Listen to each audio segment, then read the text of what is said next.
나는 105년을 살았습니다. 전쟁을 보았고 굶주림을 보았고 기적 같은 번영도 보았습니다. 그리고 그 모든 세월 동안 내가 가장 많이 목격한 것은 따로 있습니다. 바로 준비 없이 떠난 사람들의 뒷모습입니다. 요즘 나는 많은 어르신들이 서두르는 것을 봅니다. 자식에게 짐이 되기 싫다는 말 한마디를 가슴에 품고 스스로 짐을 싸서 요양시설로 향합니다. 그 마음이 얼마나 고귀한지 나는 압니다. 평생 남에게 기대지 않고 살아온 사람이 마지막까지 그 자존심을 지키려는 몸짓이라는 것도 압니다. 하지만 나는 오늘 그 고귀한 마음에 아주 냉정한 질문을 하나 던지려 합니다. 정말로 당신은 준비가 되어 있습니까? 많은 분들이 짐이 되지 않겠다는 결심만으로 그 결정을 내립니다. 감정은 정리하지 못한 채, 재정은 확인하지 못한 채, 자신이 어떤 존엄을 지키며 살고 싶은지조차 생각하지 못한 채로, 그리고 그렇게 떠난 분들이 시설에서 어떻게 지내는지 나는 너무나 잘 알고 있습니다. 몸은 편안해졌을지 모르지만 마음은 오히려 더 오래된 상처들과 단둘이 남겨지게 됩니다. 여기서 많은 사람들이 착각하는 것이 있습니다. 요양시설로 가는 것이 곧 독립이라고 생각하는 것입니다. 하지만 감정의 빚이 남아있고 돈의 준비가 없고 스스로의 기준이 없다면 그것은 독립이 아닙니다. 장소만 바뀐 의존입니다. 자식의 집에서 자식에게 기대던 사람이 시설에서는 자식의 돈과 자식의 방문에 기대는 것으로 바뀌는 것뿐입니다. 그리고 그 기다림은 때로는 집에 있을 때보다 훨씬 더 외롭습니다. 나는 어떤 분을 알고 있었습니다. 70대 초반의 어머니였습니다. 아들 내외에게 부담이 될까봐 말 한마디 없이 짐을 싸고 시설로 들어갔습니다.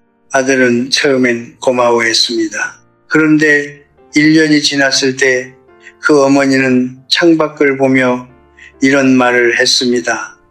내가 먼저 말을 꺼냈어야 했는데, 서운하다는 말이라도 한마디 했어야 했는데, 아들에게 짐이 되지 않으려다 결국 말하지 못한 감정의 짐을 혼자 안고 살게 된 것입니다. 이것이 오늘 내가 이야기하려는 진실의 출발점입니다. 요양시설을 선택하는 것 자체가 잘못된 것이 아닙니다. 그곳에서도 얼마든지 품이 있고 평화로운 삶을 살 수 있습니다. 하지만 그러기 위해서는 떠나기 전에 반드시 알아야 할 것들이 있습니다. 내가 105년의 삶을 통해 발견한 3가지입니다. 이것을 모르고 떠난 사람들은 외로움과 후회를 함께 짊어지게 됩니다. 이것을 알고 떠난 사람들은 비로소 진짜 자유를 가지게 됩니다. 자, 이제 함께 들어가 보겠습니다. 나는 평생 많은 이별을 보았습니다. 전쟁 중에 가족을 잃은 이별도 있었고, 세월이 흘러 자연스럽게 각자의 길을 걷게 된 이별도 있었습니다. 그런데 내가 가장 안타깝게 여기는 이별은 따로 있습니다. 바로 하고 싶은 말을 끝내 하지 못한 채 맞이하는 이별입니다. 몸은 같은 공간에 있어도 마음은 이미 오래전에 서로를 잃어버린 그런 이별 말입니다. 요양시설로 떠나는 어르신들 중에 자식과 충분히 대화를 나누고 떠나는 분이 얼마나 될까요? 내 경험으로는 그리 많지 않습니다. 대부분은 결정을 먼저 내리고 통보를 나중에 합니다. 짐이 되기 싫어서 알아서 정리했다는 말 한마디로 수십 년의 감정을 덮어버립니다. 그 말 뒤에 얼마나 많은 서운함이, 얼마나 많은 기대가, 얼마나 많은 사랑이 눌려 있는지는 아무도 묻지 않습니다. 그런데 감정이란 것은 눌린다고 사라지지 않습니다. 말하지 않는다고 없어지지도 않습니다. 그것은 조용히 쌓입니다.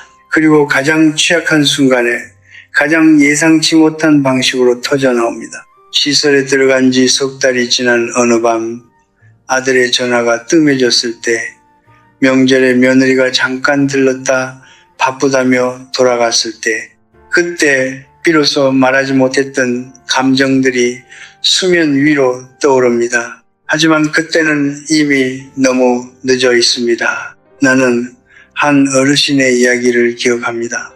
슬하에 두 아들을 두고 있었는데 큰아들 내외와 함께 살다가 스스로 시설을 알아보고 들어간 분이었습니다. 겉으로는 담담했고 주변 사람들은 그분이 정말 대단하다고 했습니다. 그런데 입소한 지 반년이 지났을 무렵 그분은 작은 아들에게 이런 말을 했습니다. 나는 그냥 한 번만 붙잡아 주길 바랐어. 가지 말라는 말 한마디만 해줬어도 큰아들은 어머니의 결정을 존중한다고 생각했습니다. 어머니는 자신이 버려졌다고 느꼈습니다. 같은 침묵이 전혀 다른 상처로 남은 것입니다. 이것이 감정 정리가 왜 필요한지에 대한 이유입니다. 감정을 정리한다는 것은 자식에게 약한 모습을 보이는 것이 아닙니다. 관계를 정리하는 것도 아닙니다. 오히려 그 반대입니다. 떠나기 전에 충분히 대화를 나누는 것, 서운했던 것을 말하는 것, 기대하는 것을 솔직하게 표현하는 것, 그것이 관계를 끊지 않고 이어가는 유일한 방법입니다. 말하지 않으면 오해가 자라고 오해가 자라면 발걸음이 뜸해지고 발걸음이 뜸해지면 시설의 방 안에 남는 것은 결국 혼자뿐입니다. 105년을 살면서 내가 깨달은 것이 있습니다. 인간은 누구나 자신의 감정이 존중받기를 원합니다. 자식도 마찬가지입니다. 부모가 아무 말 없이 떠나버리면 자식은 편안해지는 것이 아니라 당황합니다. 고마움과 죄책감 사이 어딘가에서 어떻게 반응해야 할지 몰라 그저 바쁜 일상 뒤로 그 감정을 밀어넣습니다. 그렇게 부모와 자식은 서로 상처를 준 것도 아닌데 서로에게서 멀어집니다. 그러므로 묻겠습니다. 당신은 자식과 마지막으로 진심을 나눈 것이 언제입니까? 서운했던 것, 고마웠던 것, 앞으로도 연락해 주기를 바란다는 것, 이런 말들을 입 밖에 낸 적이 있습니까? 요양시설의 문을 열기 전에 먼저 열어야 할 것은 그 대화의 문입니다. 그것이 첫 번째 준비입니다. 나는 돈에 대해 이야기하는 것을 오랫동안 불편하게 여겼습니다. 젊은 시절에 나는 돈을 입에 올리는 것이 품이 없는 일이라고 생각했습니다. 정신적인 가치가 물질보다 우선해야 한다고 믿었고 돈이 없어도 마음이 넉넉하면 된다고 스스로를 위로했습니다. 그러나 105년을 살고 난 지금 나는 그 생각이 절반만 옳았다는 것을 압니다. 마음의 넉넉함은 중요합니다. 하지만 그 마음을 지키기 위해서는 최소한의 경제적 기반이 반드시 필요합니다. 이것은 냉정한 현실이지 물질주의가 아닙니다. 요양시설에 들어가는 많은 어르신들이 재정 문제를 제대로 확인하지 않은 채 결정을 내립니다. 자식들이 알아서 해주겠지, 그때 가서 생각하면 되겠지 라는 막연한 기대를 품고 떠납니다. 그런데 현실은 냉정합니다. 시설 비용은 매달 꾸준히 나갑니다. 건강이 나빠지면 추가 비용이 생깁니다. 그리고 자식들의 삶도 녹록지 않습니다. 대출을 갚고 아이를 키우고 자신의 노후를 준비하느라 이미 빠듯한 자식에게 부모의 시설 비용까지 얹히는 순간 관계는 서서히 달라지기 시작합니다. 처음에는 아무도 그것을 입 밖에 내지 않습니다. 하지만 그 무게는 분명히 쌓입니다. 나는 한 가지 이야기를 들었습니다. 60대 후반의 아버지가 스스로의 결정으로 시설에 들어갔는데 국민연금도 없고 모아둔 돈도 많지 않았습니다. 처음 1년은 큰아들이 비용을 댔습니다. 그런데 2년이 지나자 큰아들이 작은아들에게 전화를 하기 시작했습니다. 3년째가 되자 두 형제 사이에 다툼이 생겼습니다. 아버지는 그 다툼을 알고 있었습니다. 하지만 아무것도 할 수 없었습니다. 몸도 불편하고 돈도 없으니 그저 죄송하다는 말만 반복하게 됩니다. 그 아버지가 시설에 들어간 이유는 자식에게 짐이 되지 않기 위해서였습니다. 결과는 정반대였습니다. 돈이 없으면 감정도 자유롭지 못합니다. 이것이 내가 하고 싶은 말의 핵심입니다. 경제적으로 자식에게 의존하는 순간 부모는 하고 싶은 말을 잃어버립니다. 불만이 있어도 말하지 못합니다. 서운해도 참습니다. 왜냐하면 돈을 받고 있는 처지라는 사실이 마음속 깊은 곳에서 입을 막기 때문입니다. 그리고 이것은 자존심의 문제가 아닙니다. 인간의 본성입니다.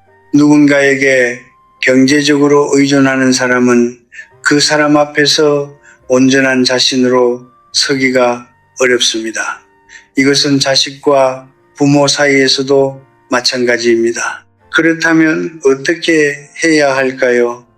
나는 거대한 재산을 이야기하는 것이 아닙니다. 부자가 되라는 것도 아닙니다.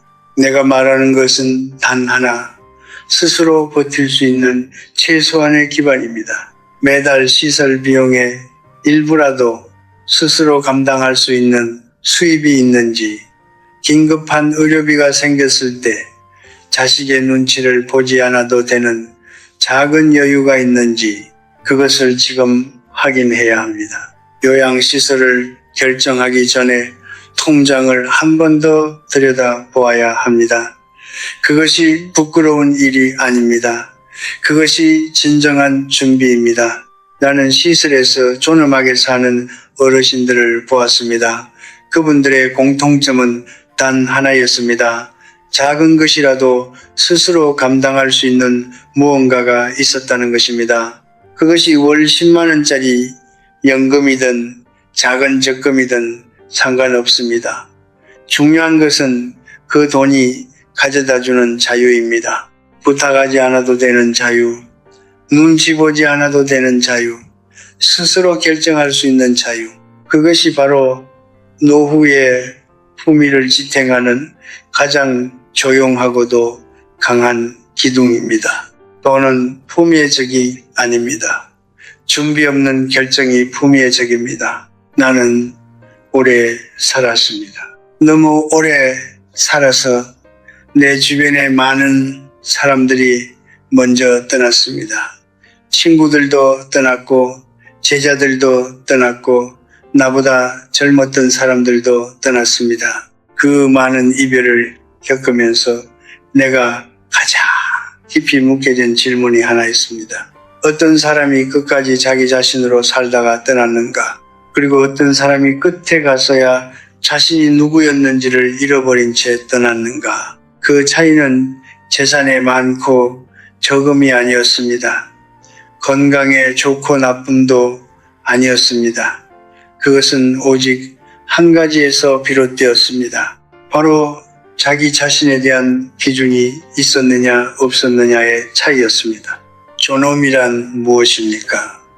많은 사람들이 존엄을 외부에서 찾습니다. 자식이 자주 찾아오면 존엄하다고 느끼고 시설의 직원이 친절하게 대해주면 존엄하다고 느끼고 주변 사람들이 나를 인정해주면 존엄하다고 느낍니다. 그런데 그렇게 타인에게 기대어 세워진 존엄은 타인이 사라지는 순간 함께 무너집니다. 자식의 발걸음이 뜸해지면 무너지고 직원이 바뀌면 흔들리고 주변의 시선이 달라지면 사라집니다.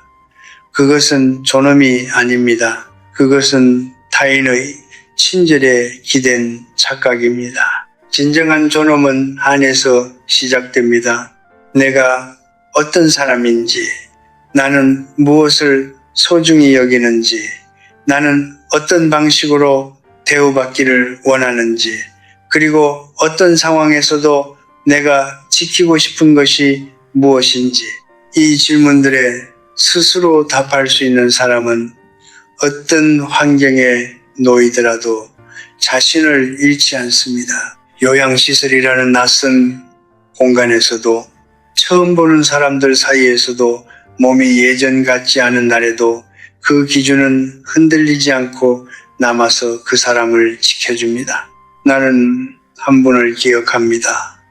80대 중반의 여성이었는데 시설에 들어온 지 얼마 되지 않아 주변 사람들의 주목을 받았습니다. 특별히 화려하거나 말이 많은 분이 아니었습니다. 그런데 그분에게는 분명한 기준이 있었습니다.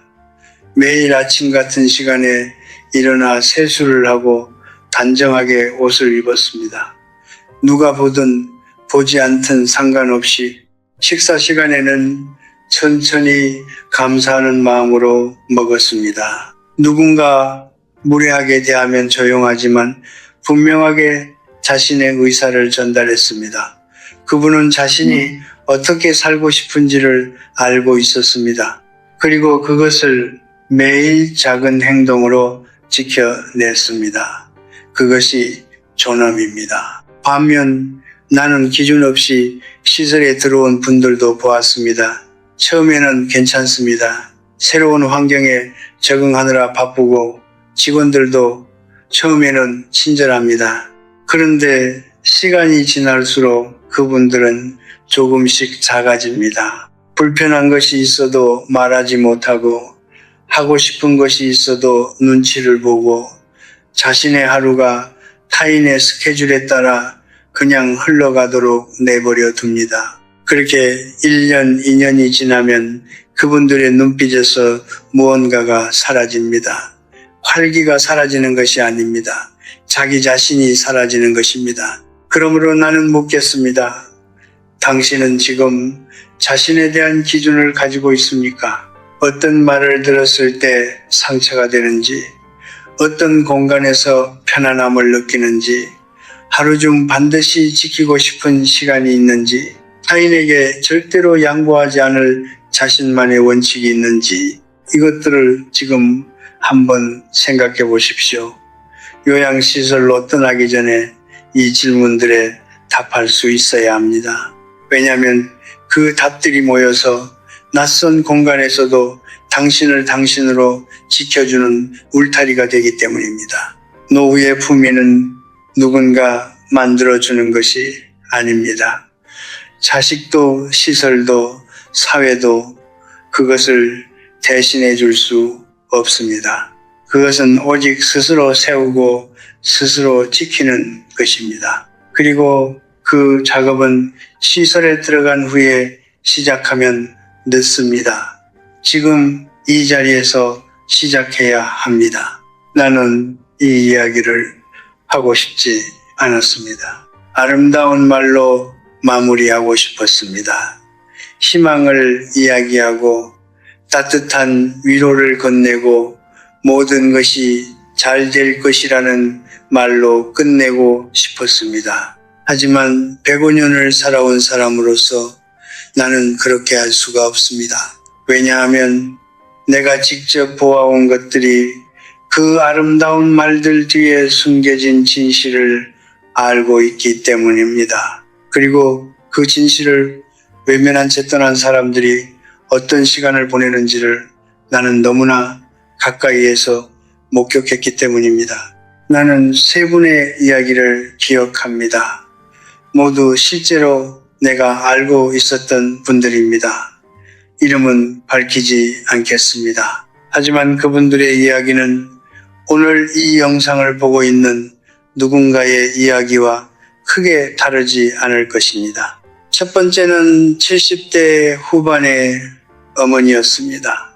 평생 자식들을 위해 살아온 분이었고 마지막까지 그 방식을 고수했습니다. 감정을 정리하지 못한 채 아무 말 없이 스스로 시설을 선택했습니다. 자식들은 처음에 고마워했습니다. 어머니가 알아서 결정해 주었으니 편하다고 했습니다. 그런데 그 어머니는 입소한 첫날 밤부터 잠을 이루지 못했습니다. 서운하다는 말을 한 번도 못했기 때문입니다. 고맙다는 말도, 보고 싶다는 말도, 가끔은 전화해달라는 말도 끝내 꺼내지 못했습니다. 그 말들은 시설방 안에서 조용히 추차갔습니다. 1년이 지났을 때 그 어머니는 이런 말을 했습니다. 나는 스스로 나온 것인데 왜 버려진 것 같은 느낌이 드는지 모르겠다. 감정을 정리하지 않은 이별은 아무리 스스로 선택한 것이라도 상처로 남습니다. 두 번째는 80대 초반의 아버지였습니다. 재정 준비 없이 감정만으로 결정을 내린 분이었습니다. 자식에게 짐이 되기 싫다는 마음은 진심이었지만 시설 비용을 충당할 방법이 없었습니다. 처음 몇 달은 큰딸이 비용을 댔습니다. 그런데 그 아버지는 딸에게 전화하는 것이 점점 두려워졌습니다. 안부를 묻고 싶어도 통화를 하면 돈 이야기가 나올 것 같아서 먼저 연락하지 못했습니다. 딸도 마찬가지였습니다. 아버지가 미안해할까봐 자주 연락하지 못했습니다. 그렇게 두 사람은 서로를 배려한다는 이유로 서로에게서 멀어졌습니다. 경제적 의존은 관계를 조용히 갉아먹습니다. 돈 문제가 해결되지 않으면 감정도 자유로울 수 없습니다. 세 번째는 70대 중반의 어머니였습니다. 감정 정리도 했고 재정 준비도 나름대로 되어 있었습니다. 그런데 그분에게는 자기 자신에 대한 기준이 없었습니다. 시설에 들어가기 전에 한 번도 스스로에게 물어본 적이 없었습니다. 나는 어떻게 살고 싶은가? 나는 무엇을 소중히 여기는가? 나는 어떤 대우를 받을 자격이 있는가? 그래서 그분은 시설에서 모든 것을 그냥 받아들였습니다. 불편해도 참았고 싫어도 웃었고 하고 싶은 것이 있어도 눈치를 봤습니다. 2년이 지났을 때 그분의 딸이 면회를 갔는데 어머니의 눈빛이 달라져 있었다고 했습니다. 무언가를 잃어버린 사람의 눈빛이었다고. 그 무언가는 바로 자기 자신이었습니다. 이 세 분의 공통점이 무엇인지 아십니까? 모두 나쁜 선택을 한 것이 아니었습니다. 모두 나름의 이유가 있었고 모두 최선을 다했습니다. 그런데 준비해야 할 것을 알지 못한 채 떠났습니다. 그리고 그 모름의 대가는 시설이라는 공간에서 외로움과 후회라는 이름으로 청구되었습니다. 그것은 누구의 잘못도 아닙니다. 하지만 분명히 막을 수 있었던 일입니다. 나는 지금 이 이야기를 하는 것이 가혹하다는 것을 압니다. 하지만 가혹한 진실이 달콤한 착각보다 훨씬 더 큰 사랑입니다. 나는 당신이 그분들과 같은 시간을 보내지 않기를 바랍니다. 외로움과 후회가 아닌 고요함과 충만함 속에서 하루하루를 살아가기를 바랍니다. 그러기 위해서 지금 이 자리에서 한 번만 더 스스로에게 물어보십시오. 나는 감정을 정리했는가? 나는 재정을 확인했는가? 나는 나 자신에 대한 기준을 세웠는가? 이 세 가지 질문이 당신을 지켜줄 것입니다. 나는 오늘 이 자리에서 무거운 이야기를 했습니다. 감정의 이야기를 했고 돈의 이야기를 했고 존엄의 이야기를 했습니다. 어떤 분들은 이 이야기가 불편하게 느껴졌을 수도 있습니다. 어떤 분들은 이미 늦었다는 생각에 마음이 무거워졌을 수도 있습니다. 하지만 나는 오늘 이 이야기를 차갑게 전하려 했던 것이 아닙니다. 오히려 그 반대였습니다. 105년을 살아온 사람이 당신에게 줄 수 있는 가장 따뜻한 것은 아름다운 위로가 아니라 진실이라고 믿었기 때문입니다. 진실만이 당신을 실제로 지켜줄 수 있으니까요. 삶의 후반부는 상실의 시간이 아닙니다. 많은 사람들이 나이가 든다는 것을 잃어가는 과정이라고 생각합니다. 젊음을 잃고 건강을 잃고 친구를 잃고 역할을 잃는다고 생각합니다. 틀린 말은 아닙니다. 하지만 그것이 전부가 아닙니다. 나는 나이가 들면서 오히려 얻은 것들이 있습니다. 더 이상 남의 시선에 흔들리지 않는 단단함, 작은 것에서 깊은 감사를 느끼는 능력, 서두르지 않아도 된다는 고요한 자유. 이것들은 젊어서는 결코 가질 수 없는 것들입니다. 오직 오래 살아본 사람만이, 오래 버텨본 사람만이 가질 수 있는 것들입니다. 요양시설로 가는 것은 끝이 아닙니다. 그것은 하나의 전환점입니다. 삶의 방식이 바뀌는 것이지 삶이 끝나는 것이 아닙니다. 그리고 모든 전환점이 그렇듯 그 문을 어떻게 통과하느냐가 그 이후의 삶을 결정합니다. 감정을 정리하고 통과한 사람은 그 문 너머에서도 사람과 연결된 채로 살아갑니다. 재정을 준비하고 통과한 사람은 그 문 너머에서도 스스로 서 있을 수 있습니다. 자신에 대한 기준을 세우고 통과한 사람은 그 문 너머에서도 자기 자신으로 살아갑니다. 이 세 가지가 갖추어진 사람에게 요양시설은 감금의 공간이 아니라 새로운 삶의 터전이 됩니다. 나는 지금도 매일 아침 창문을 엽니다. 바람이 들어오고 빛이 들어오고 세상의 소리가 들어옵니다. 105년째 맞이하는 아침인데도 나는 그 순간이 여전히 새롭습니다. 왜냐하면 나는 오늘 하루를 어떻게 살 것인지에 대한 나만의 기준을 가지고 있기 때문입니다. 누가 찾아오든 오지 않든 몸이 불편하든 그렇지 않든 나는 내가 소중히 여기는 방식으로 이 하루를 살아갑니다. 그것이 내가 지금까지 나 자신을 잃지 않을 수 있었던 이유입니다. 당신에게도 그런 아침이 있기를 바랍니다. 누군가의 방문을 기다리며 시작하는 아침이 아니라 스스로의 기준으로 하루를 여는 아침. 자식의 전화가 없어도 충만하고 몸이 예전 같지 않아도 고요하고 낯선 공간에 있어도 자기 자신인 채로 살아가는 그런 하루하루. 그것이 내가 말하는 노후의 품위입니다. 화려하지 않아도 됩니다. 남들이 알아주지 않아도 됩니다. 다만 스스로가 자신의 삶을 존중하는 것, 그것으로 충분합니다. 마지막으로 한 가지만 더 말씀드리겠습니다. 지금 이 영상을 보고 계신 분이 자식을 걱정하는 부모라면 오늘 저녁 자식에게 전화 한 통 해보십시오. 안부를 묻는 전화가 아니어도 됩니다. 그냥 목소리가 듣고 싶었다고 그 한마디면 충분합니다. 그리고 지금 이 영상을 보고 계신 분이 부모를 걱정하는 자식이라면 오늘 하루 부모님이 어떤 하루를 보내고 싶으신지 한번 여쭤보십시오. 어디 가고 싶으세요? 무엇이 드시고 싶으세요가 아니라 요즘 어떤 생각을 하고 계세요?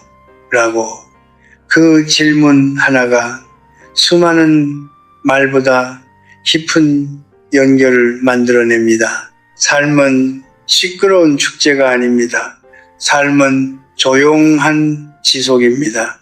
그리고 그 지속 속에서 자기 자신으로 끝까지 살아가는 것, 그것이 내가 105년 동안 배운 가장 단순하고도 가장 어려운 진실입니다. 부디 당신의 남은 날들이 후회가 아닌 고요함으로 가득 차기를 바랍니다. 억지로 붙들지 않아도 되는 평화, 누군가에게 증명하지 않아도 되는 존엄, 그리고 혼자여도 충만한 하루하루, 그것이 당신이 마땅히 누려야 할 노후입니다. 저는 김영석입니다. 오늘도 함께 해주셔서 감사합니다.